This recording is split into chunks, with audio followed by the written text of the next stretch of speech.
પાછળ વાળા નહીં બોલતા, તમે જ બોલો. એટલે એ કઈ હેપી બર્થડે નથી આવ્યા? બોલો કષ્ટભંજન દેવ કી જય. જેની પાસે ધજા છે બધા ફરકાવજો. બોલો શ્રી રામચંદ્ર ભગવાન કી, શ્રી સ્વામિનારાયણ ભગવાન કી. આવો દાદાને આપણે હેપી બર્થડે કહેવા માટે તત્પર છીએ, પણ તે પહેલાં હમણાં જ 5 મિનિટની અંદર જ યજ્ઞનો પ્રારંભ થશે. એટલે યજ્ઞમાં બેસનારા જે યજમાનો આમાં હોય તો એ ધીમે ધીમે ધીમે ફટાફટ જલ્દીથી અહીં દેખાઈ રહ્યા છે તો એ ત્યાં જઈ પોતાનું સ્થાન લઈ લે છે.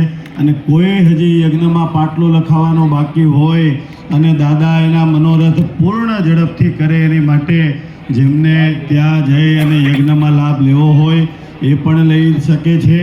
ધજા ચડાવવાનો લાભ જેમને લેવો હોય એ પણ લઈ શકે છે. આવો અહીં જ્યારે સંતો યજમાનોની સાથે આપ સૌ કોઈનો ભાવ લઈ અને જ્યારે તત્પરતા દાખવી રહ્યા હોય ત્યારે આપણે સૌ કોઈ રેડી છીએ? Are you ready? 1 3 5 7 9. હવે મને નથી આવડતું.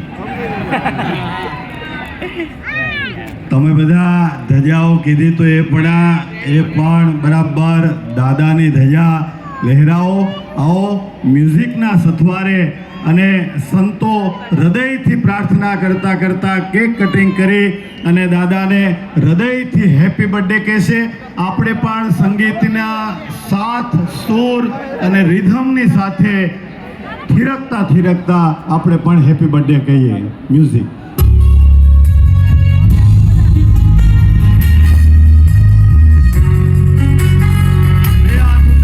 તાલીઓ સાથે વેરી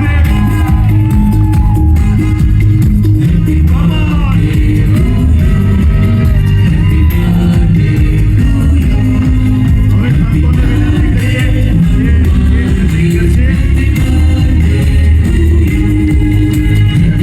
હવે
તમને બધાને આનંદ આવ્યો? હાથ ઊંચો કરજો. આ તો છે ને તમે બધા દાદાના દરબારમાં છો એટલે મેં કીધું હાથ ઊંચો કરો. તમે બધાએ કર્યો. આપણે સોસાયટીમાં એમ કહીએ કે ભાઈ મારે ત્યાં પહેલું દૂધ મળવું જોઈએ, ગામમાં પાણી ચાલુ થતાં પહેલાં મારા ઘરમાં ચાલુ થવું પડે, વીજળી સોસાયટીમાં આવે એની પહેલાં મારા ઘરમાં આવવી પડે. હાથ આખું ગામ ઊંચું કરે તો કોઈ કરે હાથ ઊંચો? કેમ ન કરે? કારણ કે આપણે એકલા માટે હતું, એટલા માટે. પણ આજે આપણે બધાએ આખા વિશ્વ માટે દાદાની પાસે આશીર્વાદ